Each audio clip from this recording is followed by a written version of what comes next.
As I mentioned in the research written lecture about how to research for paper number 1, we have two goals in terms of using research to beef up the cultural context part of our body paragraphs. The first goal is to use timelines to discover an event or events from the period that the artifact was created to supplement our understanding of it.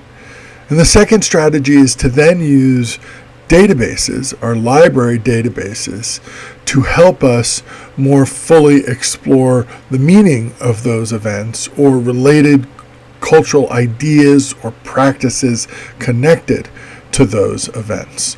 So I want to show you a paragraph where a student writer does both of those things and walk you through how those things help and how you might approach them. So the first thing I want to show you in this paragraph about a painting from 1972 is that the writer, Rachel Davis, uses a timeline to find contemporary events related to the period. And so she ends up making a reference to Ms. Magazine and the feminist issues urgent in the 72, and the biggest one is the Equal Rights Amendment. Now, you'll notice that one of the points I've made is that you need to use a credible timeline, and we have Donna Campbell's is a good example of a credible one that we can use. But Rachel Davis has found another. When you scroll down to her works cited list at the end of the paper, you see that she has found a published timeline that she can use throughout her paper to help her find material. In fact, she has two published timelines, and they're the very first two entries. So she's using timelines to find interesting dates, interesting periods, interesting events, but she's not stopping there. She's moving beyond the timelines, and if we can go back up to our paragraph, sorry for making you dizzy. When we go back up to our paragraph, we notice that she has another citation in that paragraph, and this citation is not to a timeline, it's actually to an article from a database. At one point in the paragraph, Rachel Davis writes, and here she's paraphrasing, putting an idea from the database article into her own words. She writes about how women related to housework even through the 1980s.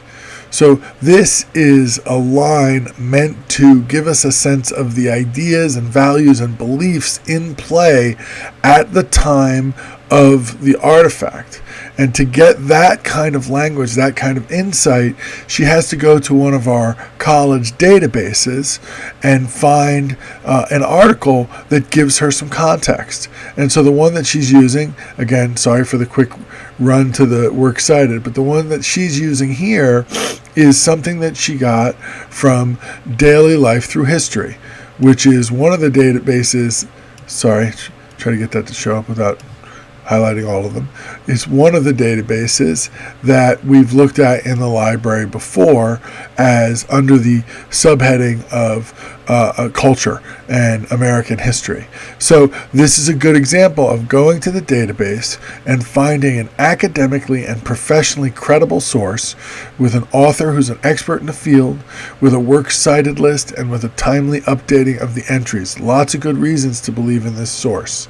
So we see in this one paragraph the two steps: a credible timeline, not just a Wikipedia timeline, and an article from one of our library databases.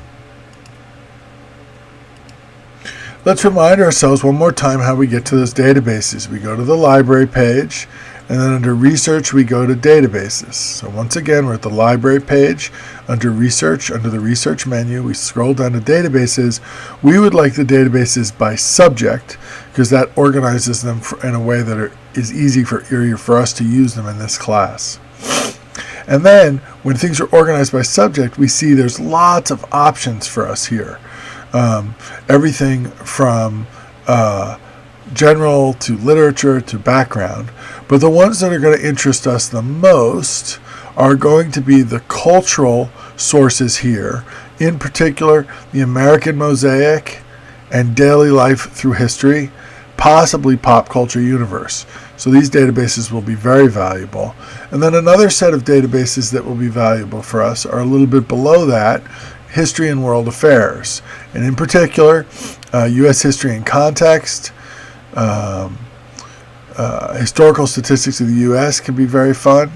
America, History and Life, Daily Life Through History, looking at particular periods. There's social and cultural history and Civil War slavery. Lots of really good resources for us here to be using under the culture and religion and history and world affairs subheadings.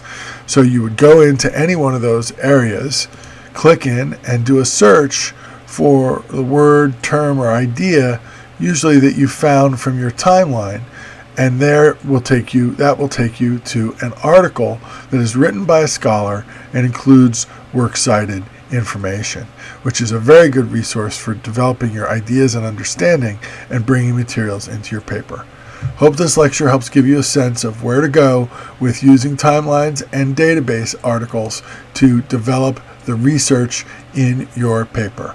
See you in Blackboard.